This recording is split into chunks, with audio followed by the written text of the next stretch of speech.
Welcome back, guys. We've been talking about it all morning long.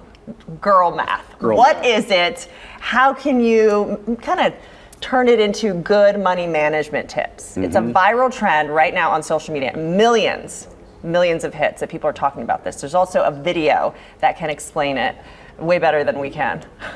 Are we going to play that video? Okay, we'll play it in a little. We showed it a little bit ago. Okay, so we have guests Telisa Shead, private banking director from Amegy, and June Amerman, right? Yes. Associate private banker from Amegy. So you guys are the money experts now in the building to kind of clean this up, because I feel like we made a mess of girl math like 10 minutes ago. Right. So let's talk about girl math. What exactly is girl math? If someone's like, what are you guys talking about?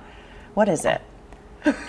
It's silly, right? Right, You know, silly. I think you can look at it both ways. Listen, people are going on TikTok probably to, loosen up, end your day, see something funny. Girl math does that. There's some things that we probably shouldn't listen to in girl math, and there's some things you can really take away from it. I know you've spent some time looking at it too. Right, like through my TikTok feeds, it's popped up a couple times. Starbucks, I use the app, but I set a budget for myself, $20 a month, and that's my budget. And that's a good idea. But I stick by it. So the fact that you put the 20 in this month and then spend it next month doesn't make it free. Right, exactly. Because I got the sense that sort of fits into the girl math thing. Right. Because it is tongue in cheek, and I gotta believe some of it's just parody, right? Or just having fun. But maybe there's a message. There's a good saving, or what is the message? I don't know. I think the message is really, how are people justifying their expenses? So, and how are you breaking down really what you need versus what you want? And how are you saving versus how are you spending? And I think it's very easy. And when I saw the title Girl Math, but then I was thinking through some of the logistics, it's kind of like human math, honestly, because we all have a tendency to justify why we're spending what we do. I know NFL ticket, there's some cost to that, but people justify that real quick using the same girl math mentality. So I think, it is a way for people to tongue-in-cheek justify their expenses, but I think in our world, expenses are real. Every dollar counts, every dollar matters, and so you can take the fun things from it and apply it to, how do I want to save, how do I want to splurge, and how can I control this trend so that I'm not considering everything free? Right. June, I know, has used some really great tips for savings. Right. So when I do my financial goals, I make a needs versus a wants list.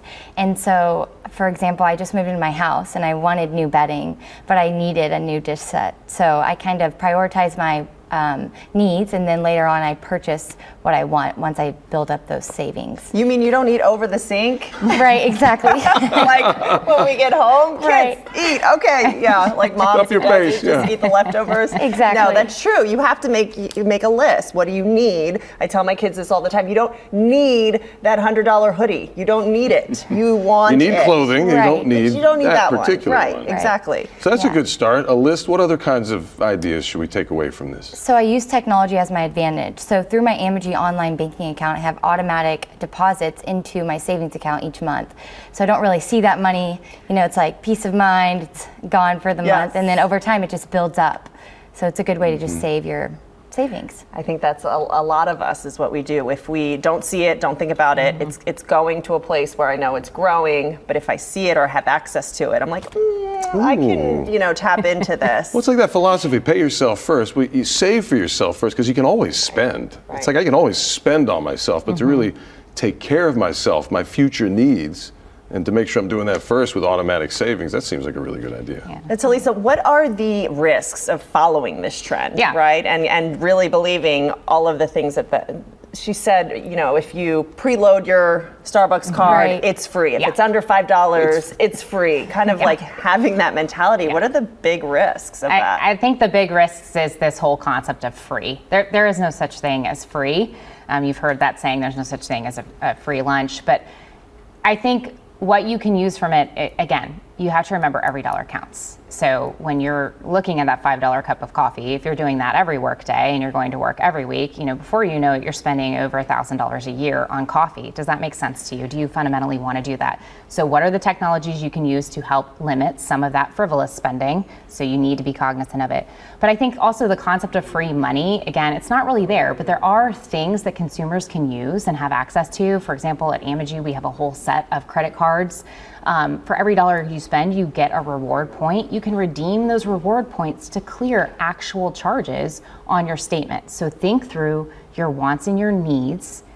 What are those wants, and how can you save or use some of these tools to clear the cost of those wants? But that's really critical. Sitting down, making a plan, identifying the wants and needs, and then utilizing the things that are out there. But the misnomers here are there are not free things, and every dollar does count. It's about choices then in that case. That's right. Like, it's okay to be honest and say, no, I want to spend $5 every day on coffee, but the flip side is I can't do whatever the other thing is. That's right. And then June, you talked about wanting and needing, but then you also have to set a budget, like you are, Right. you know, with the $20. I get $20 for this coffee a week or a month, and that's it. Once I Right. go over, but that can go for all of your expenses. Right. So another thing that I do is I set every quarter, I do one purchase a quarter.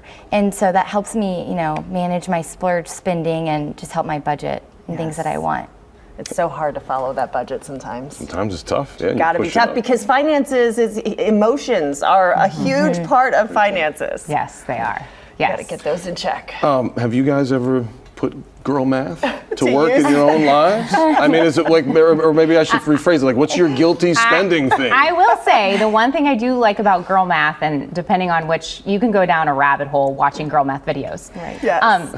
Large purchases, luxury items. I do think there's some good mentality there. How often are you going to use it? So what is the price per utilization, and does that make sense? So I do like that from girl So math. the $400 purse being, you know, less than $1 a day, or Right. maybe a if little you're more. carrying it for However. a while, it's probably better than buying a few lesser expensive trendy bags. I've always said that about shoes. Of course, I'm wearing sneakers today, but when I buy like a nice pair of shoes, you know, they could be really Right. expensive. And sometimes I say, well, is that too much? And then I look at, well, how many cheap pairs of shoes had I You're purchased racking in up. the previous few years? And if each one was $30 and you do 10 of them, that's Right. $300. You know what I just justified at girl math? What? A really expensive vacuum. I got really excited about the Which vacuum. one, by the way? The Dyson. Oh, nice. I The- did. the cordless? I use it like twice a day. I love it. I It's like for have the a health party of your when I'm family. going. Right. And that's for your okay. family. Exactly. It's for the family. Oh, for sure. And they're really powerful. Yes. And honestly, they last a long time. We kept one. We moved it upstairs for the kids, and they got our replacement for. Anyway, There we it's too much go. about the vacuum. But that's okay, right? As long as we're making conscious choices. Right. How about you? Is there one like guilty thing that you do some girl math for? Yes, I think coats in the winter. I justify it, even though it's so hot in Houston. You know, it's hard to justify it, but you know that's one of my guilty find a way. pleasures. Right, Right, exactly. right. Yeah. Follow these good tips. Interesting. think. Interesting. So there is something we were laughing about girl math, but just to kind of button it up, I think it's not all bad as long as That's we're right. having the right conversations and we're taking the right things away, because the dollar per wear or whatever, that makes sense to me.